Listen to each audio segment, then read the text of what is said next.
Hi, guys. Welcome to another podcast of Personal Trainers Who Care. I'm Kiara, and I am joined today by Patrick Gorrell. Right? I said that right? That is We correct. talked about this the other day, and I said it wrong, but I got it right this time, so I'm happy.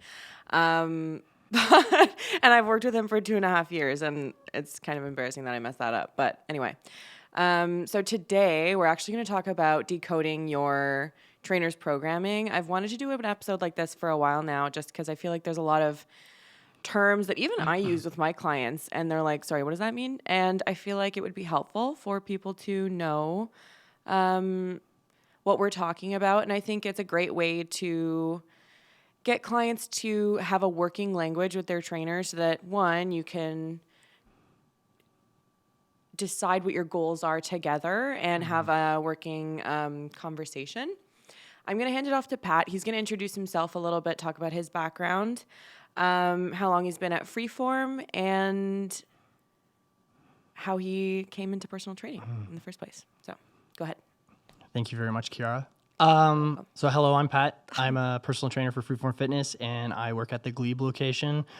I've been at the Glebe for a very long time. As Kiara says, we've known each other for 2.5 years, but I've actually been at the Glebe since 2016. And before that, I worked, I think almost a year as the receptionist in Canada, just to kind of, get into the environment of Freeform Fitness. I really liked their mission. I really liked the people that worked here, and I was like, hoping to get hired. And, I graduated from college, and fortunately, Lori, who was the manager at the time, and Ashley decided to take a chance on me when someone else left, and I've been here ever since, and I haven't really had a reason to leave. Before that, I went to Algonquin College for health and fitness promotions, which is a 2-year program. Didn't really go into it expecting to come out as a personal trainer. It was like the name says, health and fitness promotions, and I don't know, I kind of have a thing for personally wanting to be healthy, but like also helping other people be healthy. And then before that, I was a karate instructor for a very long time. I would say Sorry, wait, pause. This was before I went to school? school. Okay. Yeah. So, big chunk of my life still, I'm 37 now, but I started karate, Shotokan style when I was 7. And then I got my black belt when I was in grade 6, which is my junior black belt. So that would have been 11, 10 or something like that. And then one of the things these dojo expected of you when you hit your black belt was to be an assistant instructor, which is like part of the curriculum. And I remember my sensei at the time telling me that I had an affinity for teaching people karate. He straight up just said, "Hey, Pat, I ask you to teach all the time because I think you're actually really good at it and I think you really like it." So that message has kind of stuck with me all the way until now. And then from there, it kind of evolved into being head instructor at that studio in Kemptville, where I'm from, to being a head instructor in a few of the other locations around Ottawa. And then from there, like I said, went to college, and I realized that the part of personal training that really resonated with me was technique, form, why you want to do something. And yeah, that's where I am now. Why you want to do something, meaning like goal setting? Well, like goal setting, or just like exercise selection in general, and like chasing perfect technique and trying to get better at it. Mm-hmm. Like that's something when it came to martial arts and kata specifically that really resonated with me. Like milking or like trying to perfect every little detail to get the best outcome possible. That kind of is what gets me going. If you're a member at the Glebe, you probably know that I'm a pretty big stickler for technique. Mm-hmm. Technique before weight. I think there's a variety of reasons to do that. And I think that comes from that background. Yeah. Do you feel like you learned a lot, or like your karate background has changed or formed a lot of your current personal training technique? Well, I think one of the things that I had a student from Carleton shadow me last year, and actually after he was shadowing me, he told me that the reason he was shadowing people in our gym was to see how they cue people and not necessarily how we train people. And he took me in the office afterwards and said, I have a very unique way of cueing people to get what I want. And it's like, he's like, you're very precise but effective. And he's like, I've not really seen a lot of people do it that way. And like, I guess that's just 20 years of experience talking, right? It's just, refining technique on how I can communicate better with people to get the outcome that I want. Which you think is a karate thing, or Yeah. It's definitely a skill that I built from that. Yeah. Definitely a different environment. Like in karate, you're teaching 20 people at a time, whereas in the personal training environment, you're training most of the time one person. There's a few group sessions, but most of the time it's one-on-one. But especially because our sessions at Free Farm are 30 minutes, there is definitely a little bit of a what's the word I'm looking for? Like an urge to be quick. Yeah. So that Bit of a you time get crunch. Yeah, exactly. So that the client kind of gets like the most Bang for the value. buck. Value for their time. It is true, though. I have noticed when you're training people, you have a lot of really good internal cues, meaning like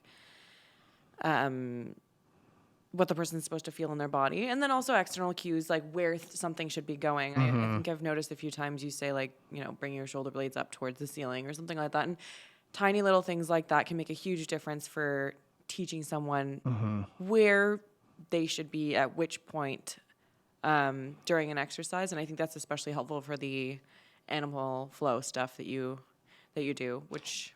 Yeah, and like one of the things you need to remember as a trainer too is like the person that you're training does not know everything. So like one of the things you always have to think about is how can I use this say this in a way that they would understand. So like, we could say scapula, but shoulder blade makes a lot more sense for somebody, especially someone that's new. Yeah.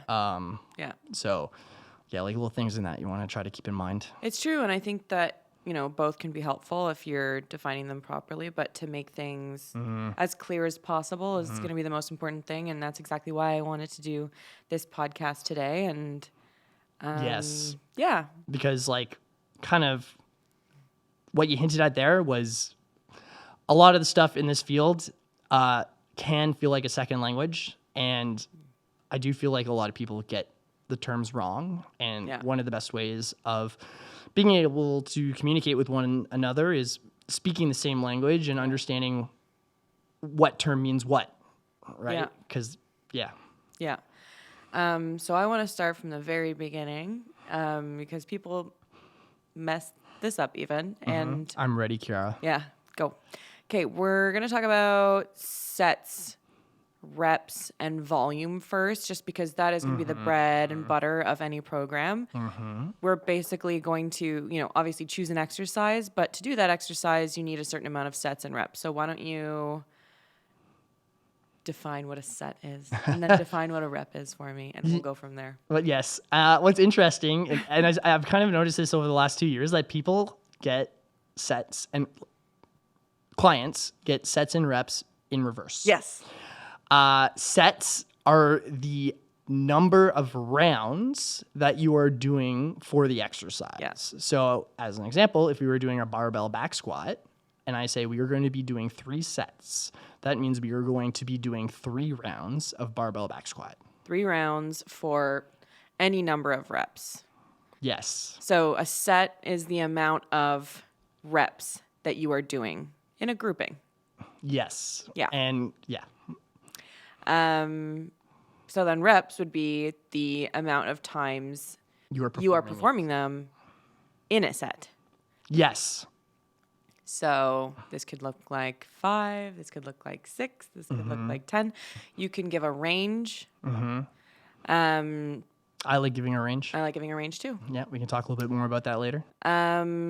Okay, so sets and reps come together to create what's called volume. Mm-hmm. And why don't you start that off? Because that's a bit of a big It is a big topic. and we can talk about that for this entire episode. Yeah. Volume can get really, really complicated. For me, the way that I simplify it for myself is actually number of sets performed a week. Yes. That is one way you can define it. But if we're going to get into the nitty gritty, volume is number of sets times the number of reps. And then if you're going to add another layer to that, tonnage is number of sets times number of reps times the weight that you performed.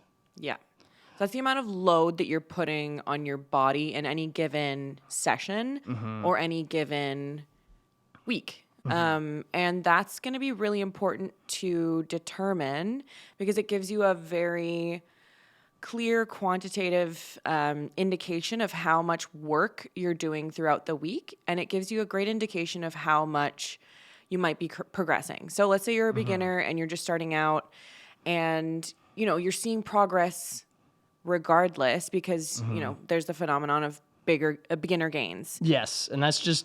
The ceiling is so high for you that literally anything you do will bring you closer to getting stronger, being able to perform more. But then as time goes on, as you become more advanced, that ceiling starts to get closer and closer and closer. Obviously, it takes much longer. There's a dose response. It takes much longer than a lot of people think it does, but it's important to determine this because it can help you push past plateaus. That was a that was a tongue twister.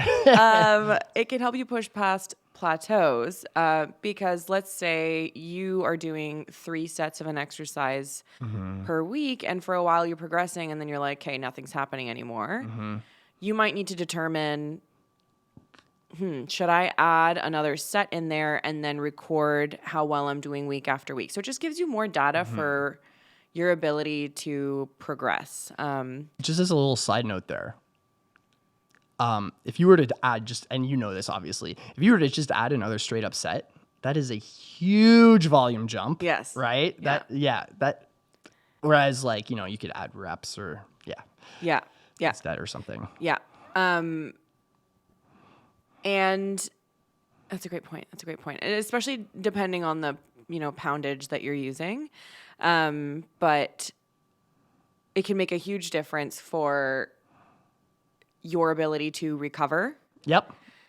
On a weekly basis, and progress overall. So, at the end of the day, what you're able to achieve and progress to do relies on your ability to recover. Yes. So let's loop that back a little bit. Yeah. I'll talk a little bit more about how I use volume as a way to, or how I calculate volume from client to client. Okay. Yeah. So like I talked about, I say for volume, I like to keep it a little simple as much as it can get complicated as sets per week.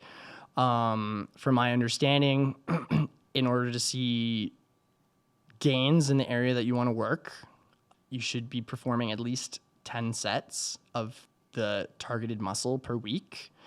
And again, that's individualized, right? So a new person could probably do less sets, so like 6 per week. I was going to say, I do think it's a big range, but... Yeah, versus like, I would say if you're not a beginner, 10 is probably a good target. Yeah. And then if you're more advanced, you probably need to do closer like to 14. And I think a lot of the recent data says going over 20 sets per week is excessive. But for a lot of people that we work with, we would never even get close to 20 sets per week. Yeah. And then on... unless we're only doing one exercise the entire time. Yeah. And then on top of that, after I kind of think about that prescription that I give the person, it's okay, how are they recovering from that? It's are they, waking up the next day and feeling like the Tin Man from the Wizard of Oz? Or are they waking up the next day feeling a little stiff, being like, oh yeah, I kind of like worked out yesterday, but I can just go on with my day. And then that's the feeling that I'm looking for most of the time when it comes to working with clients. So actually, and I think just to translate this to a client perspective, like the reason why this is important is because it gives us as trainers more information for how we should proceed. So if you're coming in and we're like, hey, were you sore? How'd you feel this week? How's your body feeling? Are you exhausted? How'd you sleep? What have you been eating? Are you stressed? All of this is going to add to your overall load, your stress load, your ability to recover. So it's going to sort of affect how heavy or how light we go,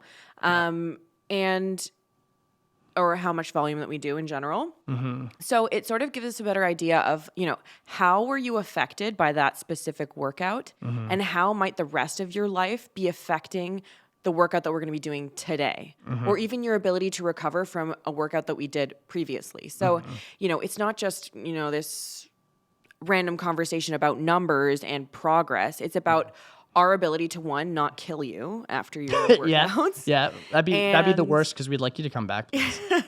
And our ability to keep you moving along. So it's really important for us to know how you're doing, and to know how you're responding to the certain number of reps, sets, volume, poundage that we're doing. So you'll notice that one of the first questions we usually ask you when you come in is, how do you feel after I last saw you? Yes. Right? And it's like, that, because we're looking for that data. Yeah. Right? That is important feedback. Like, it is kind of just like, we do actually want to know how you're feeling, but we actually want to know how your body's feeling too. So I think that's actually a great opportunity to talk about DOMs. Yep. And what that means. And actually what's the hilarious thing that we can talk about? What? Like, when people say, "Oh, it hurts," and I'm like, "What do you mean it hurts?" Yeah, what does hurt mean? What's hurting? Yeah, and they're like, I need more information. My muscle's burning," and I'm like, "Oh, okay, cool." Yeah. Stop saying stuff hurts. Yeah. When you are like working hard, say, "Oh, that burns," please. I'm begging you, or like. Yeah, if someone says, "Ooh, that hurts," my immediate response is, "Okay, stop what you're doing immediately." Yeah, alarm bells are going off. So like DOMS, what does that stand for? Delayed onset muscle soreness. Yeah. So basically, this is the period after you've worked out where it usually starts, between 12, 24 hours after, and it can even get worse. Up to like 48 hours after, even 72 hours after. So really depends on how much you did, how hard you worked, how new the stimulus is. That's one thing that I think people don't really think about when it comes to DOMs is, did what you just did, was it new? Yeah. Because that's going to elicit a lot of DOMs. Yes. Right? And that's normal, and it's nothing to be afraid of. Yeah. So if we ask about like soreness, that's what we're talking about. We're talking about DOMs. We're talking about, which is an indication that, one, something is new, or number two, if something isn't new, that it was a really big stimulus for your muscles. It meant like, oh yeah, hey, I worked really hard during that session. And it can be a great indication when you're doing certain exercises that that's what was targeted the most, or that was what may be weakest in the movement that you did. So, it can be, someone with super strong quads. If they get super sore after a big quad workout, that doesn't mean that they had weak quads. It just means that the stimulus they got was big. But if you were doing an exercise that was supposed to target your glutes and your quads are sore, then one, you might think, okay, maybe you were using your quads more than we thought. And two, maybe your quads need to catch up a little bit for your glutes to be given a great stimulus, if that makes sense. Yeah.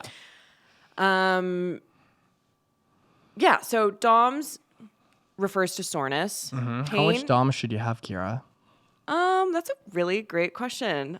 Honestly, not that much. No. Not that much. I think that's one thing that people really get wrong. If they there's a lot of clients that, and it's an educational thing that I have come in, and they're like, "Oh man, I had a great workout. I could not move my legs the next day." No, literally. And I'm like, "Oh no, I went too hard on them." Yeah, you should be able to continue living your everyday life normally. Yes. And like I kind of talked about earlier, like if you wake up and you haven't you just get out of bed and you're like, "Oh, I can feel my quads from yesterday," but then after you move for about 10 minutes, it completely goes away.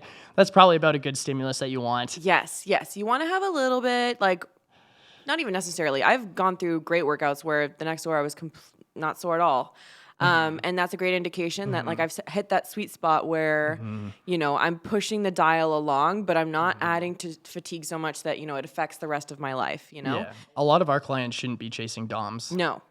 And if you are, it's funny, sometimes I'll have clients text me right after the session, I'm already sore. And I'm like, oh no. Oh no. But, you know, you live and you learn, and it's a bit of trial and error, especially in the beginning, where you start to figure out how much you can recover from. Yep. And you never know unless you know. And Yeah, it is definitely a trial and error thing. yeah. Okay, so pain.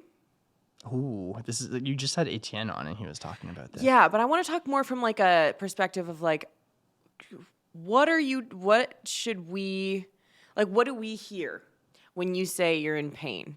And what do we hear when you say, oh, this burns? Or what is happening when both of those things are happening? So the interesting thing about pain is I do think that it is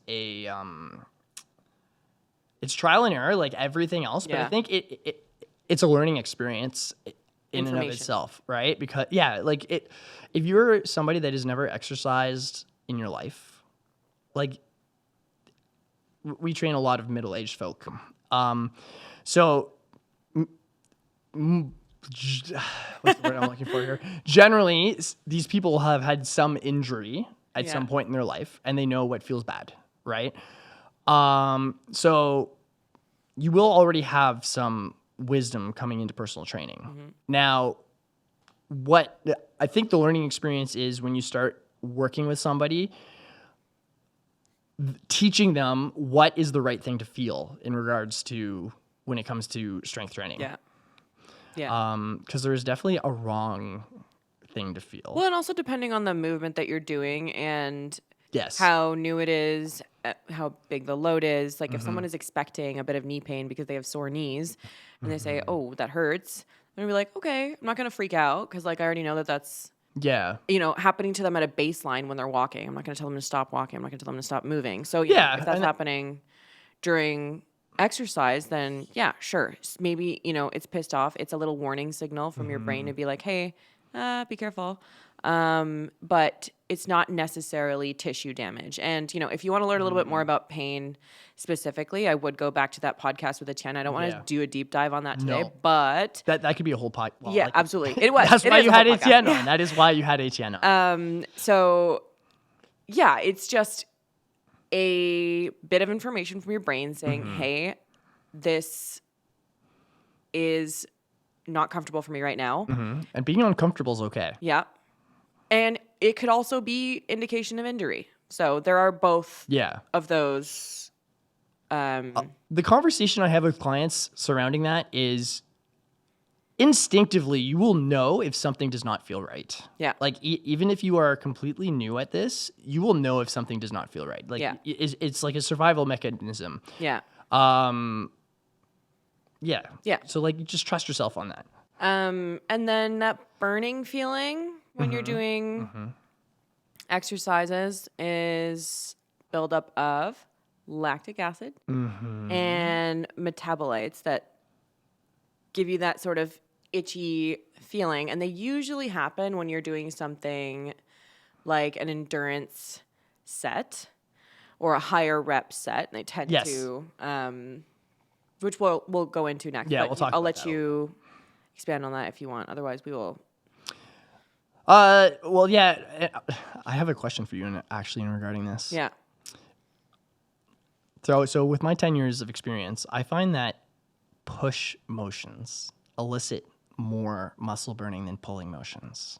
Do you find that? 100%. I think that also has to do with how easily damaged the muscles are. Like the chest muscles are more easily damaged than your back muscles. So I think part of that is like the general sensitivity to stimulus. But yes, I would get a shoulder burn. I don't think I've ever had a back burn in my life. No, I would say there's only been like 1 or 2 times that I have felt major DOMs in my lats versus like pecs and triceps. Yeah. Most of the time, my experience is when it comes to training back, that all of a sudden something that feels like it's moving like butter just completely feels like I'm starting to move through like molasses. That's usually what happens when I get closer to like. When you're doing a back exercise, Yeah. you mean? Yeah. I know. And I find that when you find that perfect like line of movement that stimulates the muscle, that's when you can get super close. I find it is kind of harder for most people to have mind muscle connection to their back. Yep. And to get close to actual muscular failure compared to like a mechanical failure. You know what I mean? Yeah. We can actually go over that a little bit. Actually, that's a great. Well, that's an interesting discussion because I think that is in regards to the types of machines that we use generally, and just the again, this is going to get kind of science. Like this is pretty sciencey, so we could probably move on. But the strength curve, right? Of how those machines elicit the stimulus to those muscles. Yeah, and that really just means that some machines will have a certain bar pathway that stimulates the muscle when it's strongest or when it's weakest. And when you play with those, physics and lines of pull, you can stimulate the muscles in different ways. And that kind of variety over time is good for developing and growing a well-rounded muscle. But that's kind of an aside. Let's go into failure a little bit more and talk about failure. Let's talk about mechanical failure versus technical failure. Okay. Because sometimes we'll be pushing clients to a set and we say, okay, you're going to go to failure. And then I see that the form is still really good, but they stop anyway because they're really uncomfortable because of like some sort of burning or otherwise. But then other times I will stop a set prematurely, not because I don't think that they can't do it, but because the form is breaking down because they are otherwise tired. So let's talk about what failure is and how you can define it in those different ways. Okay.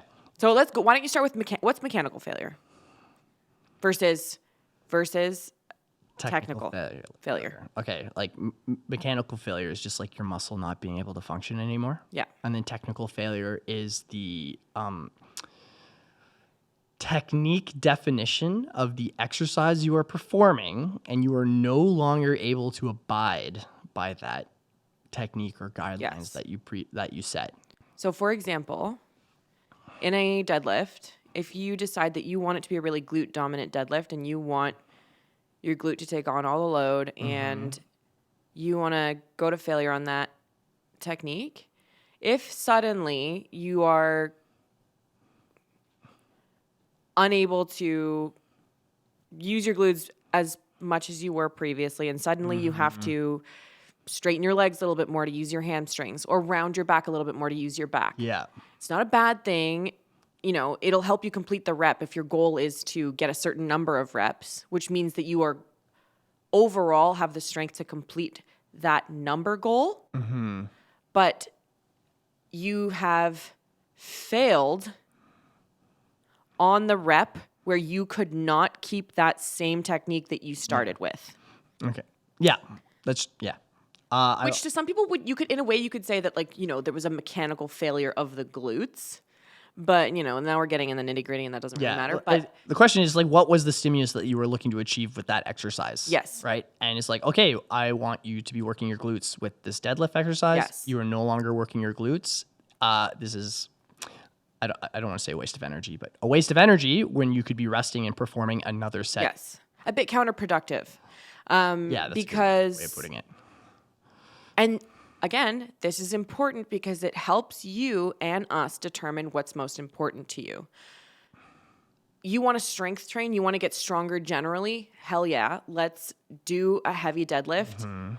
As long as you're safe and not in pain, let's do sort of whatever form comes out of you. Obviously, technique matters. I think this is where we're a little bit of differentiating opinion. Okay. Sure. Okay, no, that's not necessarily true because if someone was a power lifter, and they're trying to get the rep done. You see some crazy forms coming out of these people sometimes, right? Yes, but this is at competition level. No, yes. But I'm still saying, along that same vein, if your pure goal is to lift As much weight weight as you can, if there are slight variations in technique, yeah, but without pain. But that's just being human. Exactly. That is just being human. Exactly. Like That's my point. Yeah. Okay. Yeah. Okay. That's my point. I agree. But I can't even remember where we were going with this. We were talking about technique failure versus mechanical failure. Yes. But on the other end of it, let's say you're in a really great position. I think a great example of this is a hip thrust. Because yes, it targets the glutes so well and so specifically that usually what's failing is just your literal inability to lift the weight because your glutes are on fire so much. Yep. And you can't contract them anymore. That is a great example of an exercise that sets you up super great for pure muscle building because it's the muscle that's failing and not for some other reason. So like a lot of people will fail on deadlifts because their grip fails and they can't lift the weight anymore. So again, technically you worked to failure, but it wasn't for the reason that we wanted it to be. Yeah. So this brings us back to why it's important to have this language because it'll help you determine with your trainer what your primary goal is. Yes. If you want to grow your glutes and we decide that we're going to use a deadlift. Because we feel like that's a good exercise for you. That is a great exercise. If we have enough technique precision with that deadlift that we can get close enough to muscular failure to grow that glute, then that's a great exercise. But if you hate deadlifts, they feel like crap for your back and you don't really care for them. And I feel like there's another exercise that you look and feel better doing, then I will choose that instead. So this is why it's super important to be vocal and not to just treat your trainer like a doctor prescribing medicine. It's a relationship. Yes, because when you have a specific goal of, hey, I really would love to grow this body part, then it can completely change the program compared to someone who says, oh, I just want to get strong. You just want to get strong or be healthy or I want to increase bone density or something like that. That's why having specific language with goal setting and with talking with your trainer is so valuable because it can completely change the trajectory of your program. And regardless, that doesn't mean that, you're not going to see a bunch of benefits in all those areas from any strength training. Yes. It just means that we can refine things and get more specific when you have a specific goal. Apply a greater filter. Yes. Yeah. That's a good way to put it. Yeah. Okay, let's talk about that's a great way to segue into different training goals. Endurance versus strength. So one of the questions that we got was what is the benefit or utility in prescribing high reps with light weights and low reps with high weights or heavy weights? And, this is a massive debate that has been going on forever. Yep. Especially across, I think gender conversations. Yeah. And then also since I've been training, the prescription for each one has changed. Right. Like what it means to be low. Yeah, well, what does it mean when you want to train strength versus hypertrophy versus endurance? I feel like it used to be very black and white. Yeah. Or that's what we thought, and now it's a lot more gray, and it's true to varying degrees and stuff like that. Actually, one of the more recent rep prescription infographics that I found, I totally agree with, and we'll talk a little bit more about that. Okay. Why don't you kick it off by talking about, let's say, a rep 1 to 3-ish range, 3 to 5-ish, 6 to 8, 10 to 12. Okay. Or 15 plus. Okay, I think a better way to break it down. Well, okay, 1 to 3 and 1 to 5 can be two different things. Okay, so let's talk power a little bit. Power is a is essentially moving quickly, moving light load quickly. right, and how fast you can move. Usually, it's less of a muscle adaptation, more ligaments adaptation, and you focus on performing the exercise as quickly as you can with enough load, if you are loading the exercise, to still perform it quickly. Usually, power exercises are done below 5 reps, and I would even say probably below 3 reps. So that's why I said it can be broken down a little bit more in that regards. Because they can be so stimulating and fatiguing that you don't want to do too much of it because you can increase your risk for injury and overall just it doesn't the volume really too high. This is especially pertinent for like athletes who are already doing so much. Yes. But they need to develop their ability to move quickly. So even if you are someone who wants to do like some sort of like sport, improve your ability to move side to side, this is a great option for you. Because it gives you that sort of elasticity and that confidence to move quickly side to side, which can pay huge dividends for. It's good for injury prevention too on your ligaments, right? Because it's like we talked about, it's more training that tissue as opposed to the muscles, even though like obviously both are being trained. Yeah. So from an injury prevention standpoint, being able to tolerate more, force is very beneficial. To absorb and Absorb. produce. That's a better way of putting it. Yeah. Absorb and produce force. So you want to think about it like if you were on a hike, I always think about it this way. Hike's actually a great example. Because you're jumping down from somewhere and suddenly you're like, oh my God, that kind of hurt. And you're like, something like moving quickly. It's a very chaotic environment. Yes. Somewhere where you're jumping around or, you have to deal with quick stepping reactions. off something and you might slip. Yeah. Yeah. This is also a great opportunity to talk about like falling and improving resilience towards the unpredictable. So in sports, moving side to side, getting tackled, having to make a quick decision to, catch a ball. You're walking on a snowy driveway and you're going to fall and suddenly you have to quickly catch yourself. Or you have to be comfortable stepping off a curb or climbing into something and have the confidence to catch yourself. This is where moving quickly and darting side to side, doing plyometrics, jumping, power exercises are going to be fantastic for injury prevention, tissue resilience, connective tissue preparedness. It's actually a great baseline for talking about like a general physical preparedness program too. Yeah, I would also just want to say that if I were starting with a new client, I would probably not do a lot of power exercises because I feel like it's kind of like the top of the pyramid. And I feel like, because as we talked, we kind of alluded to earlier that a new client, no matter what they do, they're going to get stronger. Yeah. And a lot of the time that is your nervous system learning how to use your tissue better. Yeah. Right. So, power is encouraging your nervous system to move quickly.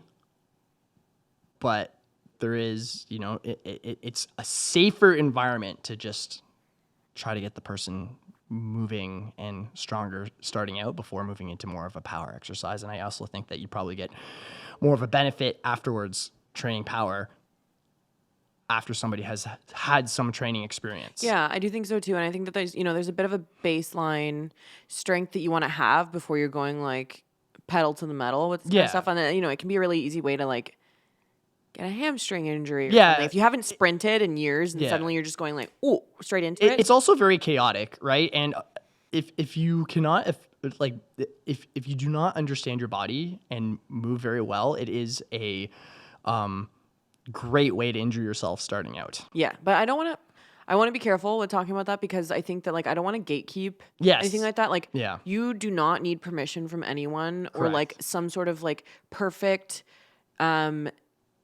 structure to, jump.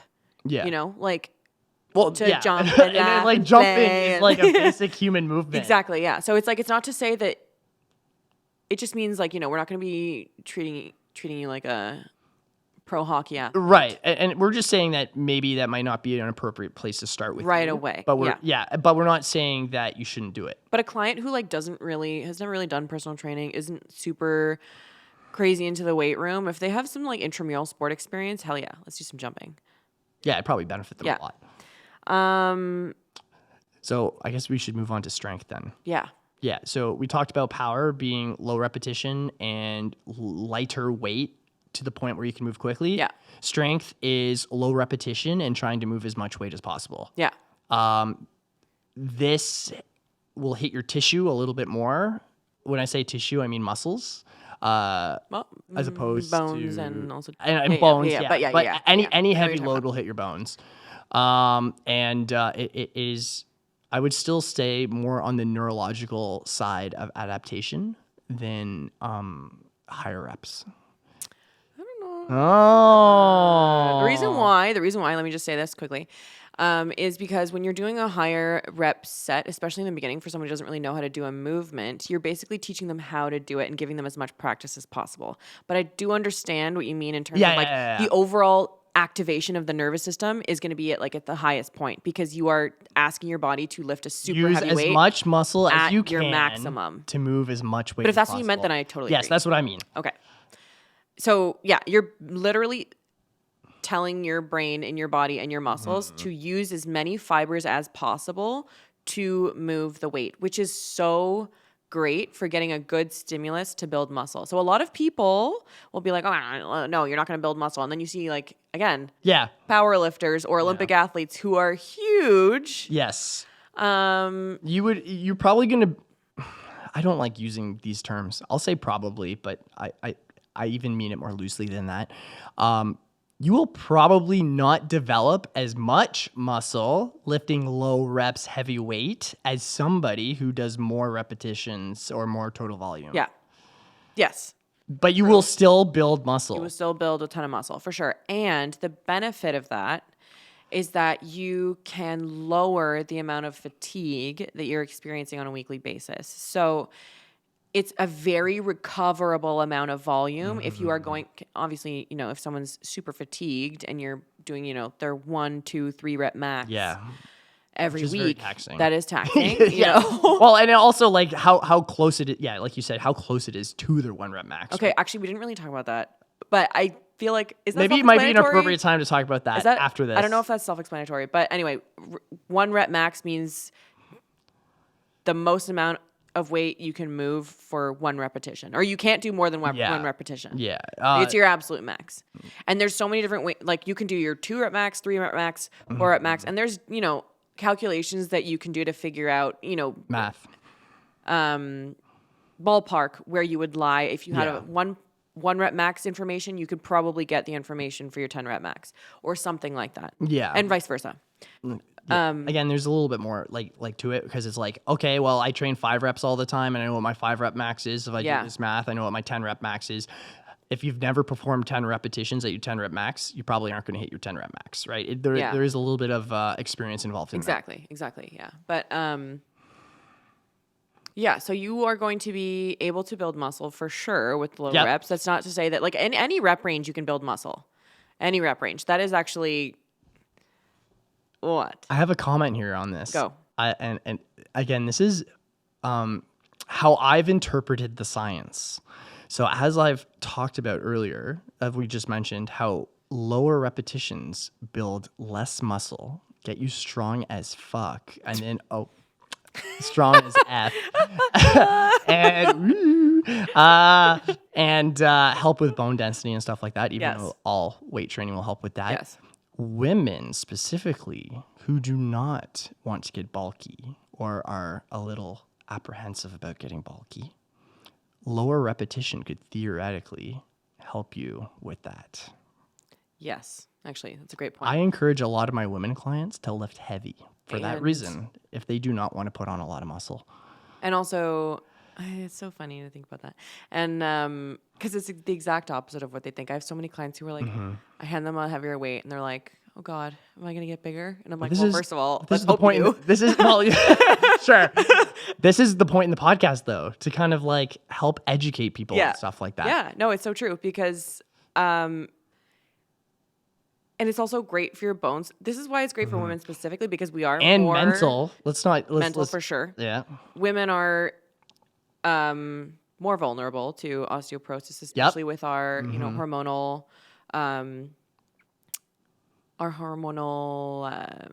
differences from men. Also, there's And levels of estrogen that can affect. like your teenage years experience, to put it politely, but the reds. Yes. Right. Especially if you're an athletic teenager. I'm glad there's a lot more education around that, but that can affect your bone density later in life. Yep. It's very dangerous. Yeah. And the levels of estrogen that you have relative to progesterone can affect your connective tissue and the integrity of your connective tissue. So lifting weights can actually help counteract the process of, perimenopause, menopause, and other hormonal complications that women struggle with. And, there's more research going into that now, but the benefits of heavy lifting for women specifically are numerous. But I love that you put in that point about like muscle building, because, a lot of people, I think a lot of people don't understand how good muscle will look on them. Yes. And on women specifically. Yeah. And women have less of a key hormone that builds a lot of muscle. That, like, you still have testosterone, but you have less than a male counterpart would. Yes. So it's hard to get bulky. It's very hard. Yes. And actually, and it depends on person to person too. It does. And also having higher amounts of body fat on top of muscle, it will give you a bulkier look, but over time will help to recompose your body into higher levels of muscle and create that toned look that everyone wants, that everyone's looking for. That is muscle. Cole's notes, you will look really, really good, and you will be a unbreakable machine if you lift heavy weights. So yeah, that's usually around less than 6. Yeah. 6 is starting to teeter out of strength, in my opinion, but and more into hypertrophy range. You will get strong working at any range. But if you are specifically chasing strength, less than 6 your reps. ability to move as much weight as possible. Yes, less than 6 reps. Because you can get stronger at lifting 25 pounds, but you can also get really strong and lift 250 pounds. And like we're not going to get into this, but you should be training many different repetitions throughout your time with us. Yeah. Right? You shouldn't always be doing 10 repetitions. There's benefits to doing all of them. Yeah. Like if I'm working with a client and we're landing on 10 reps for every single thing, I'm like, damn it. So it's kind of like the personal trainer's default number. 3 sets of 10. Yeah. I don't know what to do. 3 sets of 10. I know that's a terrible thing to say, but that's kind of what happens. So now we're going to move more into like a 6 to 8 rep range, which is sort of like the golden range for hypertrophy. It is my preferred prescribed rep range. Yes, I will. Yeah. And Kiara and I program very similarly. Yeah. It's true. And also just like from an enjoyment standpoint, moving super heavy weight for 1 to 5 reps is emotionally taxing. It's psychologically taxing. It's taxing for your nervous system. But then once you get to the 6 to 8 rep range, it's hard enough that you feel like, okay, I'm in this. Yeah. But not so hard and mentally challenging because you're not doing a million reps. Like I hate I stopped paying attention after 8 reps. Yes. I literally like, and I'm not saying like when I perform them, not when my client's performing them. It's just like, dude, all right, 7, 8. Oh, what number was I on again? That's usually what happens to me. So from that standpoint, just mentally performing less than 8, I personally feel like is better. And if I'm going for failure and I don't know how much I can actually lift a weight for, and I'm sort of like doing a new weight, figuring it out, new exercise, whatever, if I'm going, I'll probably count up to 12. And then at that point, I'm just sort of like, I'm just going to failure. I'm just going to failure and I'm going to figure it out. And then, you could end up doing 17, 18. There's multiple studies that show that people underestimate how many reps are their failure by like 12. Yeah. A lot. And they just randomly stop at like 10. And, you see it all the time. But it's why it's also important to work in different ranges. It's also very important in that regard. Sorry to interrupt you. No, you're good. To actually challenge failure every once in a while. Yes. So like, let's say like once every 8 weeks, be like, okay, we're doing bench press. We've been doing 25s for 8 reps for a long time. And you've been hitting 3 sets of 8 for the last 3 weeks. Yeah. Why don't we just take a set to failure? Yeah. Oh man, you hit 15. We should definitely increase this weight. Yeah. And I think 6 to 8 is so great because you can get a great amount of volume. That's great for muscle building, but not so much that you're going into the fatigue range that's beyond your comfortable ability to recover from. So 10 to 15 reps can be more difficult to recover from, and it creates a larger buildup of metabolites that your body needs to clear out and can often result in more soreness. Yep. Which is kind of counterproductive if you think about it. Yeah. Especially if you want to have high training frequency, which is fantastic for building, maintaining muscle, Which we can, especially for people who are trying to drop weight, who are dealing with chronic illness, who are dealing with general fatigue. If you are able to, like my model is a little, a lot is better than a lot, a little. If you're going hard in the paint one time a week and, you know, that exhausts you on that day and then maybe the next day, you're not going to be getting as good of a stimulus as you would if you just split that volume out throughout the week and did a little bit less per day, but did it more frequently. So you'll hear us talk about this a lot in regards to, like, we've already talked about it and we'll probably talk about it again, where it's like, the stimulus is important, but you need to be able to recover from the stimulus, right? So if you completely annihilate something on the first day, that's probably not very productive when it comes to helping you achieve your goals. Yeah. Right? Yeah. So yeah, like working hard is important, but like there's, I don't want to recovering is more important. Recovering is more important. That's a better way of putting it. Yeah. So yeah, 6 to 8, great. 6 to 8, great. That's awesome. I'm gonna recite a Poliquin term here. Okay. Charles Poliquin. He's one of the people that I took a course from. This would be called the functional hypertrophy zone. So that means you are getting jacked, but you are also getting strong.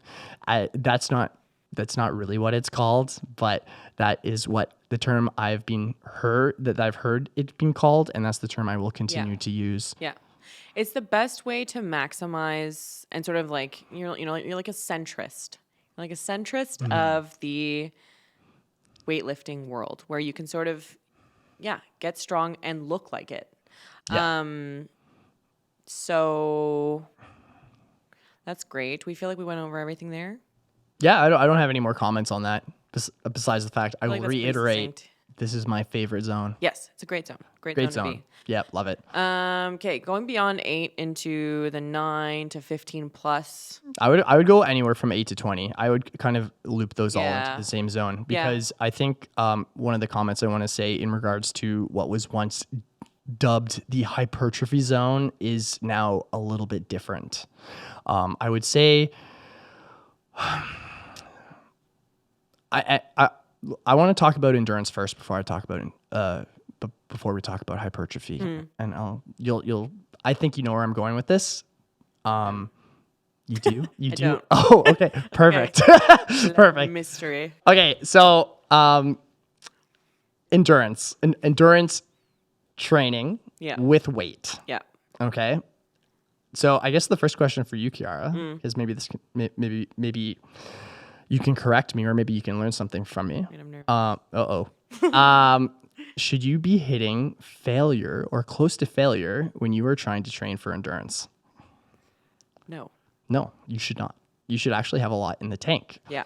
And this is my understanding, interpretation when it comes to endurance training. So first of all, you want to perform a lot of reps. Okay.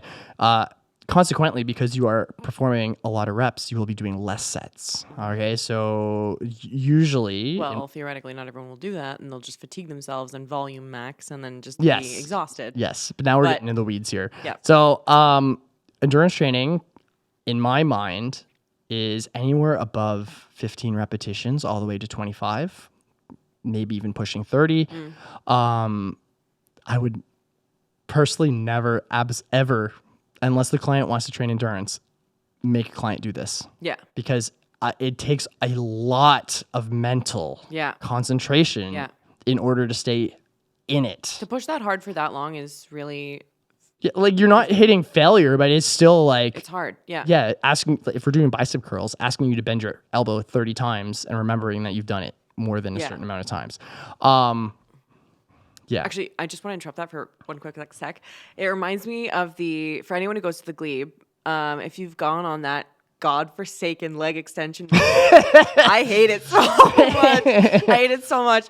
It's honestly the ones that I use at the gyms I work out at do not feel like that. And I don't know what kind of like god awful poison is put into that one, but I have a tangent for you on that. Wait. It's hilarious because the amount of clients I have that will be doing a set, they're burning like hell. And I'm like, okay, we're going heavier. And they look at me like I'm a crazy person. Yeah. Like, I promise you, I'm actually saving you. It's so much worse doing so many on that machine because it burns so quickly. So I would rather you do a little heavier weight, granted that your form is still good, to spare you from the pain that is that machine.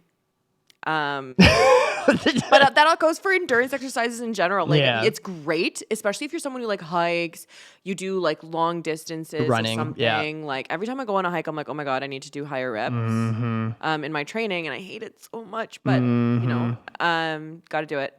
You got to do it. But every once in a while, for the variety, and so that you're not in so much pain when you're doing something longer distance. But it sucks. It really sucks. Yeah. Other things you want to keep in mind when you're doing endurance training, like we kind of talked about, less sets. So the amount of times that you're going to perform, the amount of reps, and more repetitions. You most of the time greater than 15, not close to failure. So you should be able to still have a few in the tank. The other thing that I've been told and I understand is that you should have more of a rhythmic tempo. So it should be more of like a down to, up to kind of thing, as opposed to, something a little bit different, which... What, like are you talking about as opposed to like a down for so like and then an explosive way up? We talked about power, like power moving as fast as you can. You don't want to do that. No. And then, again, in my opinion, when we talk about when we talk a little bit more about hypertrophy, we might talk about this a little bit more, but like a slow eccentric with a fast concentric. Meaning, okay, define those quickly. Ooh, eccentric is when you're stretching the muscle that you're working. So if I'm performing a bicep curl and my arm's bent like this. Yeah. This is the eccentric. And this is the concentric. When I bend my elbow and bring my... The bicep is flexing. Correct. When I'm squeezing my bicep. It's shortening. It's shortening. Shortening. Yes, you're bringing the insertion point closer to the origin point. Sure. Works. Where are we going with this? We were talking about we were just talking about endurance, tempo and stuff, and endurance, and that's another great conversation. It's true, but we can talk about a lot of stuff. Controlled. It's true. That's our problem. Not stop talking, but controlled range of motion, controlled reps are going to be the best for making sure that you're actually doing the technique you think you're doing. Mm-hmm. You're not encouraging the possibility of injury. Yeah. And you have more reliable data when you have a consistent tempo for what you're actually capable of doing. Yep, and it's also something you can modify in order to progressively overload the exercise. I'm so happy you said that because I was going to ask that next. Okay, we're going to talk about what progressive overload is. You don't want to talk about hypertrophy first? No. Okay. Well, because they're kind of one and the same. Kind of. Sure. Okay. Well, I think you're right. We should talk about progressive overload first. Also, because you just said it, so let's define it. Okay. Progressive overload. You go. Oh, yeah. I have the spotlight on me. I will give you the floor. Okay. In all honesty, progressive overload is one of the reasons you hire a coach besides exercise selection, which is making sure that you are working hard enough and progressing the exercise to make it harder or have the proper the proper stimulus week to week. Yes. Right? And there's many different ways you can progressively overload an exercise. Yes. Kiara, what is the most common way that everyone progressively overloads an exercise? Increasing weight or reps. Hell yeah. I just want to define actually what it means to progressively overload because I feel like people say it and it's sort of a buzzword and people don't actually understand. The metaphor I always like to use, or I actually don't even know if this would be a metaphor. I'm embarrassed. But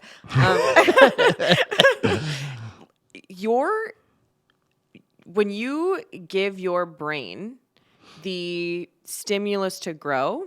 Let's say you're lifting a heavy weight and you can't. Let's say you're getting close to failure and it's getting super hard. You can't really do it. The message that you're sending to your brain is, I don't have enough stuff to accomplish this task, meaning muscles, neurological connections, strength, whatever it is. I don't have enough in me to complete this. I need to start working towards building. Yes. That's why it's so important for things to be hard and for things to be overloaded, for your muscles to be overloaded, for you to work past or to the point that you almost can't, because you are giving your brain the signal to grow and get better. So when you can't do something, your brain's like, oh God, let's add more muscle onto this so that the next time she does this, we can actually perform this task. And that's why consistency is important, because over time, you're giving your body the same stimulus and you're saying, hey, we're lifting weights all the time. We need to get bigger to be able to keep up with the loads so that it's easier to do this and we're not so exhausted all the time. And that's why recovering is so important, right? And making sure that you're not getting too sore. And because like you said in that analogy is that you showing up and performing the exercise is probably more important than going all out and then not coming in for like 2 months because of one reason or another. Yes. At least repetition. And, giving your body that same information that you are in that environment, because your body will adapt to whatever environment you put it in. The body, you're But if you don't try hard enough, your body has no reason to. Right. Essentially, your body is a magnificent thing that works against you or for you that will adapt to the stimulus that you put under it most of the time. So consistency is important. And also working hard enough is important so that you force your body to change. Yeah. Okay. Okay, so you talked about reps and load really quick. What are other ways you can progressively overload? Tempo, improved technique. Yep. More range of motion. More range of motion is a great one. Less rest, if that's something you want to work on, right? But that's not necessarily important for building muscle, but if you're working on conditioning, and your ability to keep up with the demand. Yeah, exactly, right? Yeah. But if you say you're trying to go for your first pull-up, your first few pull-ups. Yep. One of the hardest things to do, by the way. So hard. Yeah. If you have a really messy rep for the first 4 or 6 weeks, and then suddenly you're gaining strength and your ability to coordinate improves and you can keep really good form the entire way instead of having to do a little jump or shove your chin over the bar or whatever it is. That's another way that you have progressed and progressively overloaded compared to... your technique got better. Yeah, just doing... you can get 4 reps, but do they always look the same? Do they always look that good? And that's another whole conversation as well, where it's like, okay, what's acceptable technique, right? Yeah. But it's okay to not have perfect technique. Yes. All the time. So true. Most of the time you should, but not all the time. But having, that slightly little bit of messy technique can help push you past a plateau. Especially if you're like, I just really want to get this number, and it sort of gives you that motivational push to keep on going. Yeah, and it's probably a good stimulus to help with growth, like you said. And you're probably I'm going to put a big asterisk beside this, depending on how reckless you're being, but you will probably not hurt yourself. Yeah. If you do it every once in a while. Okay. I want to go to a Kiss, Marry, Kill soon. I feel like we've been yapping. Do you feel like we should... I was worried about that. Why don't we finish? That's okay. Honestly, I think we did great. Okay. Why don't we finish with... I think intensity or... RP, RIR, and intensity, just because we use those terms a lot. I will... Especially if I'm I will send a client off and be like, hey, when you're doing your own workouts and you're doing this, make sure you're not going past this RIR or something like that. Okay. And I think that that's a great, really valuable thing for people to know, and a great way to communicate with your trainer when you're doing things outside of the gym. Yep. Well, and even just what you felt. And it also helps the client with self-efficacy. Yes. So my mindset when it comes to training clients is I hope that if they ever move on from me, which, you know, Yes. of course I will be very, very sad that you actually know what you're doing. Yeah. Right. And Yeah. yeah. So what is RPE and what is RIR? Quick. Okay. RPE, rate of perceived exertion. The scale that generally Kiara and I use is from 1 to 10. Yeah. 10 being you could not perform another rep, right? And truly not perform another rep. As in, like, if you did another one, you would just fail. Like, you would just die. 9 being I can definitely perform one more repetition. 8 being I could definitely perform 2 more repetitions. And this is like truly 2 repetitions. This is not you feeling like you could do 2 more repetitions. This is truly you being able to do 2 repetitions. Yeah. And then, you know, it's usually about 1 repetition less every number. And then of course there's like the intervals in between. So like a 9.5 is I definitely could do 1 rep. I could maybe do 2, right? Yes. As an example. Yeah. Yeah. Right. And that's a way that you can modify it from week to week. And then RIR is reps in reserve. So I kind of already just talked about that with RPE. RIR, in my opinion, is a great way of starting to learn RPE because it's more like, okay, I want you to have 1 RIR. Okay, that means you have 1 rep in the tank. And if we just translate what we just talked about, that would mean that's a 9 RPE, right? But I feel like you don't really stick with RIR. You kind of move on to RPE after you've practiced RIR. Whatever floats your boat, whatever works. That true, for you, also honestly. works. And like whatever makes you feel like it gives you, like you can accurately measure, because some people have no clue how many they have left in the tank, especially if they're inexperienced. But a lot of people know how hard it was. And I think honestly a great way to think about it too is easy, medium, hard. Like 1 to 4, 5 to 7, Yep. 8 to 10, or whatever it is, you know? So 9 to 10. Yeah, it would be hard. Yeah. So, you know, whatever gives you the best language to communicate with your trainer to be like, hey, that's the this is important how part. many I think I have left. And Yes. that will get you so much closer to your goals, to moving along, and to having a really great collaborative relationship with your trainer. Yeah, it's a good layman's way of putting it in terms that clients can understand and communicate back to you. Yes. Right. Okay. Done. No Done? more information. Well, okay, wait.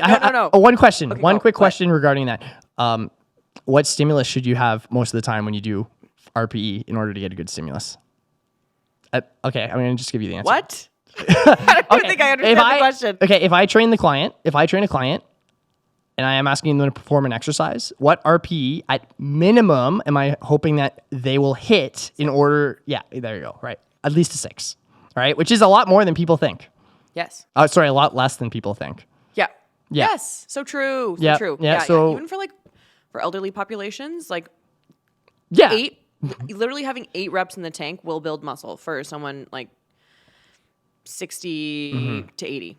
So, you know, it depends on your age range. It depends on your capacity. So you can leave actually a lot in the tank and still build muscle, but that's not a reason to not try hard. Correct. We probably shouldn't even have told you that. But okay. Kiss, marry, kill time. Yep. Okay. No more talking about other stuff. No more. That's all you get. No. FRC, I don't like where this is going already. animal flow, Uh-oh. and bodybuilding. Okay. Well, I know which one I'm killing for sure. You know which one I'm killing for sure. Bodybuilding. Yeah. As much as like having a ton of muscle is great, I'd much rather move well. I'm sorry, Animal Flow. I'm going to say kiss you. As much as I love Animal Flow and I practice Animal Flow a lot, FRC is my jam. It's your bread and butter. Yeah, it's probably the course that I learned the most from and the most that I refer back to in regards to outcome-based decision making. Cute. Okay. Cardio. Incline walking, cycling, rower. Okay. Well, when I do cardio right now, I do the rower. So, Oh, I should have put Mary. assault bike, but yeah, okay. Yeah, I hate the assault bike. That would be a definite kill. Okay. Okay. Cycling and uphill walking. I'd probably say I would probably marry cycling. Oh. Yeah, and I'd probably kill walking, even though it's so good for you. I think I agree, but I need to invest in a bike. I don't have one. Okay. Types of trainers. Drill sergeant, BFF, or biomechanics nerd? You could probably do this one for me. How about you take a guess before I tell you my answer? Okay. I think you would. Oh, actually, I don't know. I think you'd probably marry the biomechanics nerd, kiss the BFF, and kill the drill sergeant. Yeah, exactly. A drill sergeant would probably make me cry. No joke. Yeah. I just that's just not how my brain works. I've been kind of crazy lately. I cannot stand people yelling at me. Yelling. Yeah. I just like completely break down. I don't mind being pushed, but you can be a best friend and push somebody hard. That's true. Actually, Kate, good point. That's cute. Okay. Big 3: squat, bench, deadlift. I absolutely hate squats. Squat it's just again I've been a personal trainer for 10 years and I've been like working out for longer than that. My quads always get stimulated the most. No matter what exercises you, they are the ones that always get sore. They are the ones that always burn. And I am a big butt. you probably you get big butt other ways. And then like you probably can't no, you probably don't know this because I'm sitting down, but I'm also 6'4" and squatting sucks when you're 6'4". Yeah. And then I would probably marry the deadlift. I agree. I absolutely love the deadlift. So kiss bench. And kiss bench. I have the same answer. Yeah. I agree. Okay. Early, midday, evening training. Midday training, 100%. Agreed. I'm very busy midday, and it's a little disappointing when I can't do it. But I'm talking like between 9 and 12 o'clock. That's when I absolutely love training. It feels the best. I'm always the strongest at that point. Agreed. I love a 10 to even 2 p.m. I will allow. Yeah. I would kiss morning training, and I would kill evening training. I'm old now. I'm too tired to have a good workout. Cannot be doing an evening training. I will never. No. Okay. BCAAs, glutamine, creatine. Marry creatine 100%. Don't even have to think about that. Yeah. I would probably kiss BCAAs, and I would probably kill glutamine. What? Okay. Disagree. Okay. It's okay to disagree with me. Marry creatine, kiss glutamine, and kill BCAAs. Okay. Oh, okay. You're probably right there. I concur. You're right. Of course I am. Okay. Diego, Manuel, Daniel. Okay, so for reference, these are my coworkers in the glebe. And I made a joke about this before, and it's funny that she actually asked me this question on the pod. I would kiss Manuel. He seems like a really great lover. Okay. I would. Got those Colombian lips. Yep, I would marry Diego. Diego and I have a lot in common, I think, and he would be a good long-term partner. He would be. And I'm sorry, Dan, I'd have to kill you. Okay, Star Wars trilogy, and then we're done. Okay. Which one? Like I don't know the original. I don't know. You know I don't know this. Well, we've talked about this before.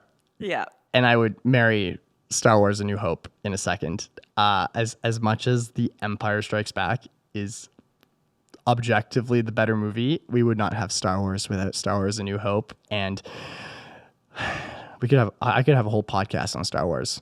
But the Millennium Falcon blowing up the Death Star in The New Hope for a first time with Han yelling Yahoo at the end. Nerd. I could watch that 1,000 times. I absolutely love it. Okay. Marry Empire Strikes Back, and even though my brother and I were obsessed, we would as one summer we watched Return of the Jedi every single day. I'm not gonna lie. I would probably kill Return of the Jedi. Fair. Yeah. Okay. Mm-hmm. Hell yeah. Hell yeah. I hope you guys enjoyed this one. This one was actually really fun, and I hope it made sense. The problem with Kiara and I is that we can talk about this shit forever. Yeah, so we kind of had to reel it in a bit. We did, but I feel like we did pretty well. I'm pretty proud of us. Yeah. Thanks so much for listening.